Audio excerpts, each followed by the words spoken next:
This is the future of high-speed transportation. It's 3.5 times faster than Japan's Shinkansen bullet trains, and even faster than a Boeing 747. It's a hyperloop, magnetic pods levitating inside a tube at more than 1,000 kilometers per hour.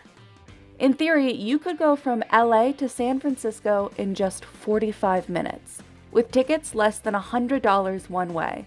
This technology could make working and living in two different cities a norm, while also creating a world with less congestion and pollution. Yes! And with a successful human test ride in November 2020, we could be less than 10 years away from it becoming reality. The concept of the Hyperloop became widely popular in 2013 thanks to Elon Musk's 58-page Hyperloop Alpha paper that outlined the design, cost, and safety of the concept. But the technology to bring it all together commercially was only recently fine-tuned, namely magnetic levitation, or maglev.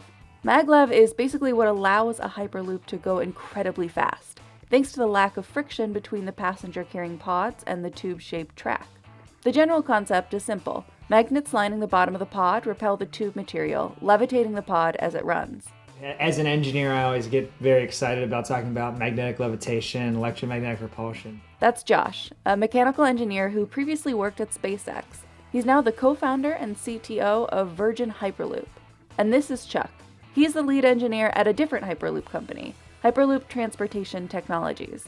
They're both currently developing the best combination of magnets to create the smoothest ride possible, using passive or active maglev.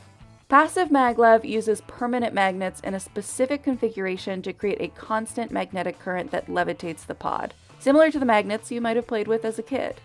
Active maglev uses a combination of permanent magnets and electromagnets, the latter which can manipulate the electric current and the strength of that current. Basically, if I get too close, I drive it one way. If I get too far, I add some strength. And so you can kind of think of it as balancing out. And so if there's bumps in the track, if there's all this, I have a system which we basically use as an active control system to make that ride smooth. And while you might think this sounds similar to existing maglev trains, the Hyperloop concept removes a key element that holds a lot of trains and planes back: air resistance.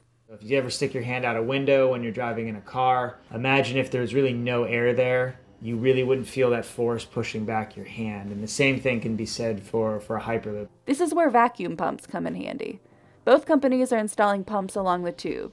For Hyperloop TT, the vacuum pumps in our case are developed by Leibold, which invented the vacuum pumps about 150 years ago, so they have a lot of experience. These pumps, located every 10 kilometers, theoretically would suck out 99.9% of the air between the capsule and the tube. Removing air drag could be the difference of some 800 kilometers per hour. Theoretically, you could go even faster than the speed of sound, but that's toying with some fun things that we'll do later on. It's going to take a little bit more time before we go supersonic, though. First, the companies have to prove the tech is safe, which is why this scene is so important. Yes!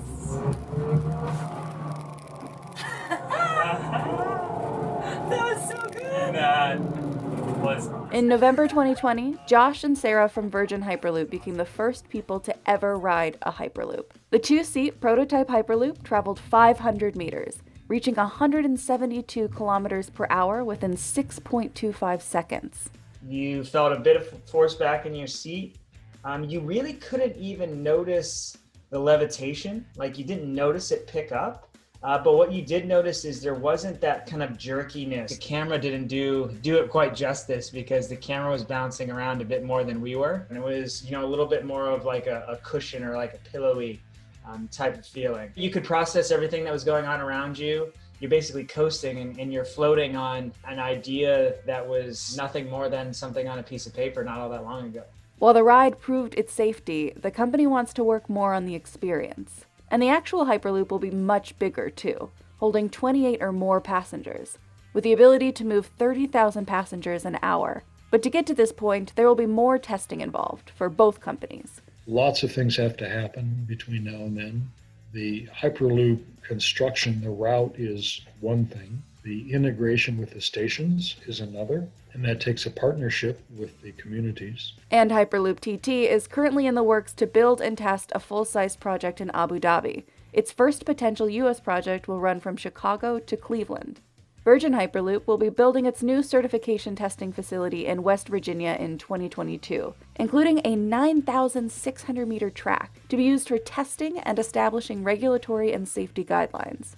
Around 2025, we're intending to certify a fleet of vehicles, of the 28 passenger vehicles. Virgin Hyperloop has plans in Dubai, India, and more, with stateside plans for the Midwest, North Carolina, and Texas.